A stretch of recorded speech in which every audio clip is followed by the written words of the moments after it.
ನಮಸ್ಕಾರ, ನೀವು ನೋಡ್ತಾ ಇದ್ದೀರಾ ಸುಮನ್ ಟಿವಿ ಕನ್ನಡ. ನಾನು ಮಹೇಶ್ ದಂಡು. ತಳಪತಿ ವಿಜಯ್ ತಮಿಳುನಾಡು ಸಿಎಂ ಆದ ಬಳಿಕ ಅವರು ತೆಗೆದುಕೊಳ್ತಾ ಇರುವಂತಹ ಒಂದೊಂದು ನಿರ್ಧಾರವೂ ಕೂಡ ಸಾರ್ವಜನಿಕ ವಲಯದಲ್ಲಿ ಸಾಕಷ್ಟು ಚರ್ಚೆಯನ್ನ ಹುಟ್ಟು ಹಾಕ್ತಾ ಇದೆ. ಈಗ ಹೊಸ ಐಡಿಯಾ ಒಂದನ್ನ ತಳಪತಿ ವಿಜಯ್ ಅವರು ಪ್ರಸ್ತಾವನೆ ಮಾಡಿದ್ದಾರಂತೆ. ಈ ಕುರಿತು ಅಲ್ಲಿ ಸ್ಥಳೀಯ ಮಾಧ್ಯಮಗಳು ವರದಿ ಮಾಡ್ತಾ ಇವೆ. ಏನ ಹೊಸ ಯೋಜನೆ? ಭ್ರಷ್ಟರ ವಿರುದ್ಧ ಸಮರ ಸಾರ್ತಾ ಇದ್ದಾರೆ ವಿಜಯ್. ಹೇಗೆ? 1,000 ರೂಪಾಯಿ ಲಂಚವನ್ನ ಕೇಳಿದ್ರೂ ಕೂಡ ಅವರ ವಿರುದ್ಧ ಕ್ರಮ. ಜೊತೆಗೆ ಯಾವ ಅಧಿಕಾರಿ ಈ ರೀತಿಯಾಗಿ ಲಂಚ ಕೇಳ್ತಾ ಇದ್ದಾನೆ ಅನ್ನೋದಕ್ಕೆ ಸಂಬಂಧಪಟ್ಟಂತೆ ವಿಡಿಯೋ ಸಾಕ್ಷ್ಯ ಕೊಟ್ಟವನಿಗೆ 1,00,000 ರೂಪಾಯಿ ಬಹುಮಾನ. ಈ ಯೋಜನೆಯನ್ನ ಪ್ರಸ್ತಾಪಿಸಿದ್ದಾರೆ ತಳಪತಿ ವಿಜಯ್.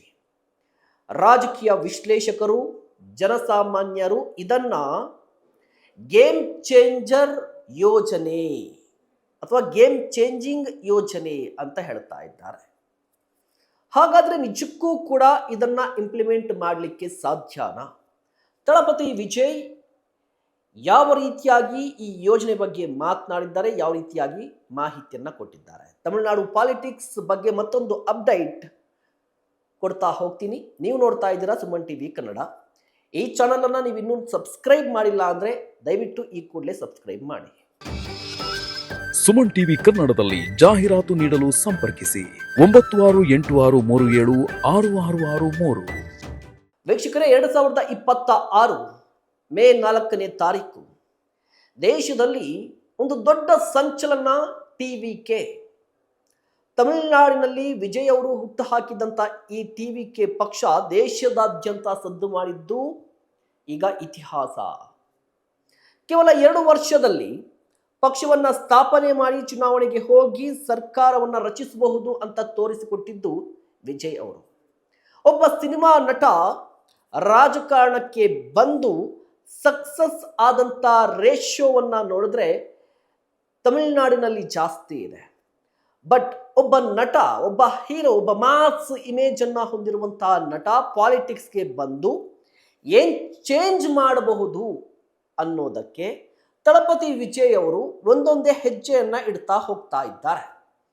ನಾವು ಸಾಮಾನ್ಯವಾಗಿ ಒಂದಿಷ್ಟು ಸಿನಿಮಾಗಳಲ್ಲಿ ನೋಡಿರ್ತೀವಿ, ಒಬ್ಬ ಮಾಸ್ ಇಮೇಜ್ ಇರುವಂತಹ ಸ್ಟಾರ್ ನಟ ಈ ಪೊಲಿಟಿಕಲ್ ಬ್ಯಾಕ್ಗ್ರೌಂಡ್ ಅಲ್ಲಿ ಸಿನಿಮಾವನ್ನ ಮಾಡಿದ್ರೆ ಏನೆಲ್ಲ ಟಕ ಟಕ ಟಕ ಅನ್ನೋ ರೀತಿಯಲ್ಲಿ ಬದಲಾವಣೆಗಳನ್ನ ತರ್ತಾನೋ ಅದೇ ರೀತಿಯ ಬದಲಾವಣೆಗಳನ್ನ ನಿರೀಕ್ಷೆ ಮಾಡ್ತಾ ಇದ್ರು ತಮಿಳುನಾಡಿನ ಜನ. ಈಗ ಆ ಕಡೆ ಹೆಜ್ಜೆಯನ್ನ ಇಡ್ತಾರೆ ಅಥವಾ ಇಡ್ತಾ ಇದ್ದಾರೆ ವಿಜಯ್ ಅವರು. ನಾನೊಂದು ಸಿನಿಮಾ ಬಗ್ಗೆ ಮಾತನಾಡ್ತೀನಿ. ಅದು ತೆಲುಗಿನ ಸಿನಿಮಾ ದರುವು ಅಂತ. ರವಿತೇಜ ಅವರು ಆ ಸಿನಿಮಾದ ಹೀರೋ, ಮಾಸ್ ಮಹಾರಾಜ. ಆ ಸಿನಿಮಾದಲ್ಲಿ ರವಿತೇಜ ರಾಜಕಾರಣಿ ಆಗಿರ್ತಾರೆ. ರಾಜಕಾರಣಿ ಆಗಿ ಈ ಭ್ರಷ್ಟಾಚಾರವನ್ನ ಕಂಟ್ರೋಲ್ ಮಾಡೋದು ಹೇಗೆ ಅನ್ನೋದಕ್ಕೆ ಸಂಬಂಧಪಟ್ಟಂತೆ ಒಂದು ಹೊಸ ಯೋಜನೆಯನ್ನ ತರ್ತಾರೆ. ಏನದ ಹೊಸ ಯೋಜನೆ ಅಂತ ಹೇಳಿದ್ರೆ, ಯಾವ ಇಲಾಖೆ ಆಗಿದ್ರೂ ಪರವಾಗಿಲ್ಲ, ಯಾವುದೇ ಅಧಿಕಾರಿ ಆಗಿದ್ರೂ ಪರವಾಗಿಲ್ಲ, ಜನಸಾಮಾನ್ಯರ ಬಳಿ ಲಂಚವನ್ನ ಕೇಳಿದ್ರೆ ಆ ಲಂಚಕ್ಕೆ ಸಂಬಂಧಪಟ್ಟಂತ ದೂರನ್ನ ಕೊಟ್ರೆ ಅವರಿಗೆ ಬಹುಮಾನ ಕೊಡ್ತೀನಿ. ಅಂದರೆ ವಿಡಿಯೋ ಸಾಕ್ಷ್ಯ ಆಗಿರ್ಬೋದು ಅಥವಾ ಫೋಟೋ ಆಗಿರ್ಬೋದು. ಒಬ್ಬ ಅಧಿಕಾರಿ ನನ್ನ ಬಳಿ ಈ ರೀತಿಯಾಗಿ ಲಂಚವನ್ನ ಕೇಳ್ತಾ ಇದ್ದಾನೆ ಅಂತ ಹೇಳಿ ಒಬ್ಬ ಸಾಮಾನ್ಯ ವ್ಯಕ್ತಿ ವಿಡಿಯೋ ಸಾಕ್ಷ್ಯವನ್ನ ಕೊಟ್ಟು ಕಂಪ್ಲೇಂಟ್ ಮಾಡಿದ್ರೆ ಅಂತಹ ವ್ಯಕ್ತಿಗೆ ಬಹುಮಾನ ಕೊಡುವಂಥದ್ದು. ಸೊ ಸಿನಿಮಾದಲ್ಲಿ ತುಂಬಾ ಅದ್ಭುತವಾಗಿ ಮೂಡಿ ಬಂದಿರುವಂತಹ ಸೀಕ್ವೆನ್ಸ್ ಇದು. ಜನರು ಕೂಡ ಆಗ ಸಿನಿಮಾವನ್ನ ನೋಡಿದಂತಹ ಸಂದರ್ಭದಲ್ಲಿ ಈ ರೀತಿಯಾಗಿ ಯಾಕಾಗಲ್ಲ, ರೀಲ್ ಅಲ್ಲಿ ಆಗುತ್ತೆ, ರಿಯಲ್ ಲೈಫಲ್ಲಿ ಯಾಕಾಗಲ್ಲ? ಯಾವುದೇ ಒಬ್ಬ ಅಧಿಕಾರಿ ನಮ್ಮ ಬಳಿ ಲಂಚವನ್ನ ಕೇಳ್ತಾ ಇದ್ದಾನೆ ಅಂತ ಹೇಳಿದ್ರೆ ಅವನ ವಿಡಿಯೋ ಮಾಡಿ ಸರ್ಕಾರಕ್ಕೆ ದೂರು ಕೊಟ್ಟರೆ ಅಥವಾ ಒಂದು ನಿರ್ದಿಷ್ಟವಾಗಿರುವಂತಹ ಸಂಸ್ಥೆಗೆ ದೂರು ಕೊಟ್ಟರೆ ಆತನ ವಿರುದ್ಧ ಕ್ರಮ ಆದರೆ ಎಷ್ಟು ಚೆನ್ನಾಗಿರುತ್ತಲ್ವಾ? ಇದು ನಮ್ಗೆ ಕೂಡ ಅನಿಸಿರುತ್ತೆ. ಈಗ ಅದೇ ರೀತಿಯ ಯೋಜನೆಯನ್ನ ತಳಪತಿ ವಿಜಯ್ ಅವರು ತರಲಿಕ್ಕೆ ಮುಂದಾಗಿದ್ದಾರಂತೆ. ಈಗಾಗಲೇ ಅಧಿಕಾರಿಗಳ ಜೊತೆ ಕೂಡ ಮಾತನಾಡ್ತಾ ಇದ್ದಾರಂತೆ. ಕನಿಷ್ಠ 1,000 ರೂಪಾಯಿ ಲಂಚವನ್ನ ಕೇಳಿದ್ರೂ ಪರವಾಗಿಲ್ಲ, ಅಂತಹ ಭ್ರಷ್ಟ ಅಧಿಕಾರಿಯ ವಿಡಿಯೋ ಕಳಿಸಿ ₹1,00,000 ಪಡೆಯಿರಿ. Single line. ಇದು ಸಿನಿಮ್ಯಾಟಿಕ್ ಆಗಿದ್ದರೂ ಕೂಡ ನಿಜವಾಗ್ಲೂ ಕೂಡ ತಮಿಳುನಾಡಲ್ಲಿ ಆಗ್ತಾ ಇದೆಯಂತೆ. ಅವರು ಒಂದಿಷ್ಟು ಪ್ರಸ್ತಾವನೆಗೆ ಆ ಯೋಜನೆಗೆ ಸಂಬಂಧಪಟ್ಟಂತೆ ಮಾತನಾಡಿದ್ದಾರೆ. ಅದನ್ನು ಹೇಳ್ತಾ ಹೋಗ್ತೀನಿ.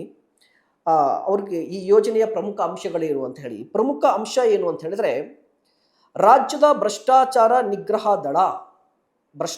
ನಿಗ್ರಹ ದಳವನ್ನು ಸ್ಥಾಪನೆ ಮಾಡೋದು, ಸಂಪೂರ್ಣವಾಗಿ ಫ್ರೀ ಹ್ಯಾಂಡ್ ಕೊಡೋದು.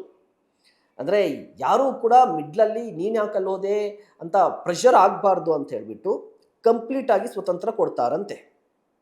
ಜೊತೆಗೆ ಯಾವುದೇ ರೀತಿಯ ವಿಳಂಬ ಇಲ್ಲದೆ ಪ್ರತಿ ದೂರಿನ ಬಗ್ಗೆ ತುಂಬ ಶೀಘ್ರವಾಗಿ ತನಿಖೆ ಆಗೋದು ಮತ್ತು ಕ್ರಮ.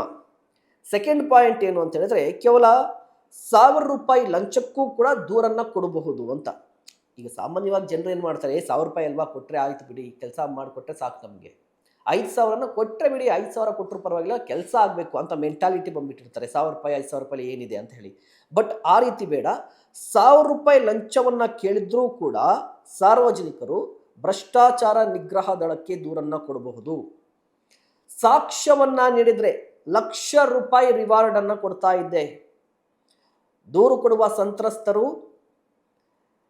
ಲಂಚ ಕೇಳಿದ ಬಗ್ಗೆ ಸೂಕ್ತ ದಾಖಲೆಯನ್ನು ಅಥವಾ ವಿಡಿಯೋ ಸಾಕ್ಷ್ಯವನ್ನು ಕೊಟ್ಟರೆ ದೂರುದಾರನಿಗೆ ₹1,00,000 ಬಹುಮಾನ ಗೌರವ ಸಿಗಲಿದೆ.